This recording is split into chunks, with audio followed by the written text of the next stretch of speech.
In the evening, I had just finished a busy day at the company and drove home. The moment I pushed open the door, an unfamiliar aroma of cooked food wafted toward me, making me pause in surprise. Lin Qingshu, I never cooked dinner. However, I got the answer the very next moment. In the living room, two unfamiliar figures were sitting on the sofa. A man with a 4 or 5-year-old boy was casually watching TV. My brows instantly furrowed, and my gaze fixed on that man. Gu Cheng, Lin Qingshue's former wife. Moonlight, a few years ago I heard this guy got married. How could he come to my house? In an instant, all sorts of bad thoughts flashed through my mind. Gu Cheng noticed the sound of the door opening, turned around, and immediately stood up upon seeing me. A deliberately gentle smile spread across his face as he reached out to greet me. Hello, Yi Tian. I ignored his outstretched hand, swept a cold glance over him, and then looked toward the kitchen door. Lin Qingxue, hearing the commotion, emerged from the kitchen with flowers still on her hands, her expression somewhat uneasy. Yi Tian, you're back. Let me introduce you. This is Gu Cheng and his son Gu Minglang, she said softly, her voice carrying a barely noticeable tension. I stared at Lin Qingxue, asking without the slightest hesitation, Lin Qingxue, what do you mean by bringing another man home without discussing it with me beforehand? The atmosphere in the living room instantly froze, facing my questioning.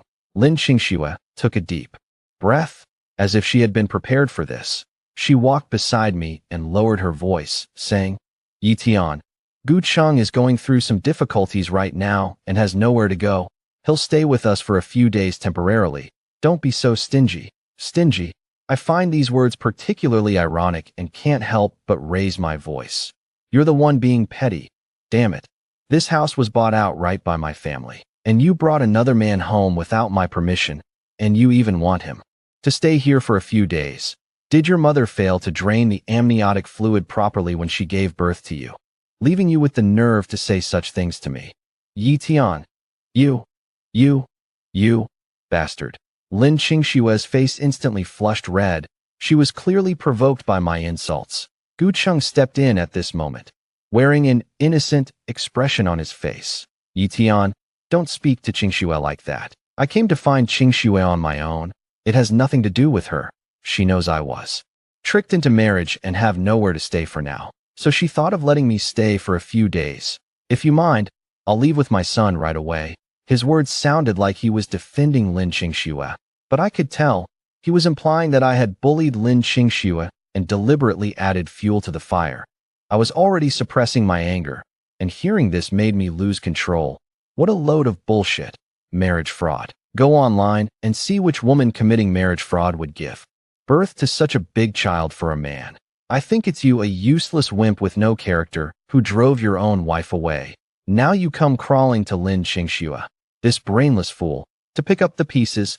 Did both your parents die, leaving you homeless? Seeing that I wouldn't give Gu Cheng any face and was cursing him so harshly, Lin Qingxue also got angry. She shouted, Yi Tian, can you stop being so unreasonable? Gu Cheng is my friend. He's in trouble now. What's wrong with me helping him? And you actually cursed Gu Cheng's parents. Your mouth is too vicious. Slap. Shut up, you damn wretch. Looking at Lin Qingxue, my wife in name only, helping others to accuse me. The anger in my heart could no longer be suppressed. Every word she spoke was like a needle, piercing my heart and precisely stimulating my nerves. So I slapped her hard across the face. Yi Tian, how could you hit Qingxue? Gu Cheng said something nonsensical at that moment. He was still preparing to help up Lin Qingxue, whom I had slapped onto the sofa. Looking at Gu Cheng's hypocritical face, I kicked him down to the ground. As I kicked him, I cursed. You bastard, you didn't get hit because you hit her, right? You didn't even ask clearly before coming. I bought this house with full payment, and Lin Qingxue and I are not married at all. How dare you come to my house without my permission? Don't hit my dad. At that moment, a childish voice sounded beside my ear.